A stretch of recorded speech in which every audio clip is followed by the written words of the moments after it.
কোটা সংস্কার আন্দোলনকে কেন্দ্র করে প্রধানমন্ত্রীর পক্ষ থেকে রাজাকার বিষয়ক একটি বক্তব্য আসার পর রীতিমতো ফুঁসে উঠেছে বিক্ষুব্ধ ছাত্র জনতা।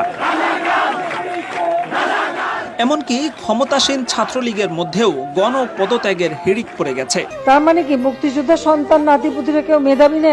যত রাজাকারের বাচ্চারা নাতিপুতি হলো মেধাবী, তাই না? রোববার সন্ধ্যায় প্রধানমন্ত্রীর বক্তব্য সম্প্রচারিত হওয়ার পরপরই বিক্ষুব্ধ ছাত্র জনতা পুনরায় রাজপথে নেমে আসে।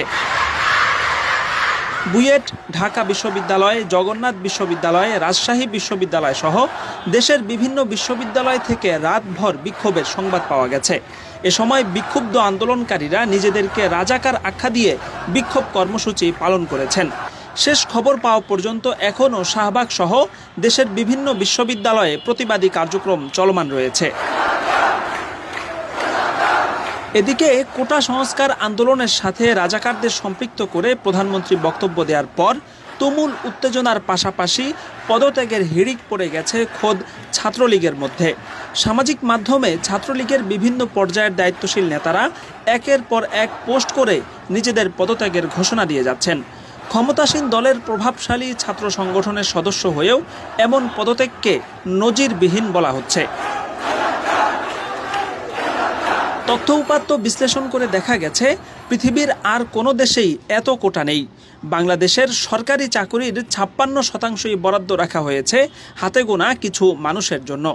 যে দেশে যুদ্ধের ১০-২০ বছর পরেও জন্ম নিয়ে মুক্তিযোদ্ধা হওয়া যায়, এরপর বছরের পর বছর মুক্তিযোদ্ধা ভাতা পাওয়া যায়, সে দেশে এত কোটা সিস্টেম রীতিমতো হাস্যকর বিষয়।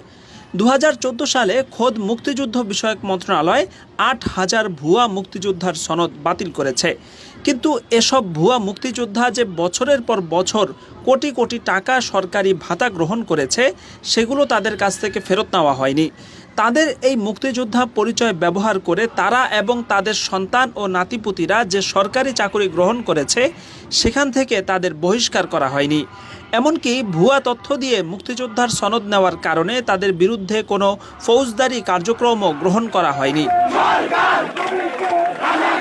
সব মিলিয়ে মুক্তিযোদ্ধা এবং তাদের কোটা সিস্টেম নিয়ে পুরোপুরি নৈরাজ্যকর এক পরিস্থিতি তৈরি হয়ে আছে। অবিলম্বে এই কোটা পদ্ধতি বাতিল না হলে পরিস্থিতি আরও শোচনীয় আকার ধারণ করবে বলে আশঙ্কা করা হচ্ছে।